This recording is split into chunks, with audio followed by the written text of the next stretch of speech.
David ఒక retired professional killer అయ్యి ఉంటాడు. చాలా సంవత్సరాల తర్వాత ఇతను మళ్ళీ తన పనిని స్టార్ట్ చేస్తాడు. ఇతను ఎంతో జాగ్రత్తగా ఒక బుల్లెట్ ని తీసుకొని అందులో ఒక చిన్న హోల్ చేసి అందులో ఒక మందుని నింపుతాడు.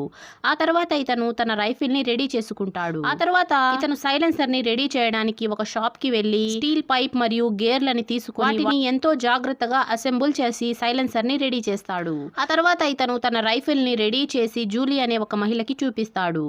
ఆమె ఆ గన్ని తీసి షూట్ చేయడం చూసి ఈమె మామూలు మహిళ కాదు, ఈమె కూడా ఒక ప్రొఫెషనల్ కిల్లర్ అని డేవిడ్ కి అర్థమవుతుంది. ఆ తర్వాత జూలీ దూరంగా నిలబడి డేవిడ్ కి గన్ ఇచ్చి నాపై గురిపెట్టు అని చెప్తుంది. దాంతో డేవిడ్ షూట్ చేసినా కూడా ఆమె కొంచెం కూడా కదలదు. దాంతో డేవిడ్ కి పక్కాగా ఈ మహిళ ఒక ప్రొఫెషనల్ కిల్లర్ అని అర్థమవుతుంది. ఆ తర్వాత డీల్ కంప్లీట్ అయ్యి ఆ మహిళ డేవిడ్ కి డబ్బులు ఇచ్చి ఆ రైఫిల్ ని తీసుకుని వెళ్లిపోతుంది. ఆ తర్వాత ఇతను తన గర్ల్ ఫ్రెండ్ తో ఒక ట్రిప్ కి వెళ్తాడు. ఇతను తన గర్ల్ ఫ్రెండ్ తో నడుస్తూ ఉంటే అతనికి ఆ మంచు పైన ఒక విచిత్రమైన కాలు గుర్తులు కనిపిస్తాయి.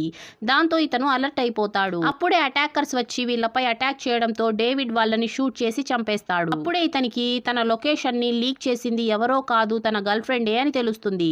దాంతో ఇతను ఒక్క నిమిషం కూడా ఆలోచించకుండా తన గర్ల్ ఫ్రెండ్ ని ముగించేస్తాడు. అప్పుడే కొంతమంది కిల్లర్స్ రావడంతో ఇతను వాళ్ళని కూడా చంపేసి అసలు తన వెంట ఎవరు పడుతున్నారు అని అర్థం కాక అక్కడి నుంచి వెళ్లిపోతాడు. దాంతో ఇతను అసలైన కిల్లర్ ఎవరు అని తెలుసుకోవడానికి ఇటలీలో ఉన్న తన బాస్ దగ్గరికి వెళ్తాడు. దాంతో బాస్ అంతా తెలుసుకొని అతన్ని ఒక చోట దాక్కోమని చెప్పి తాళం ఇస్తాడు.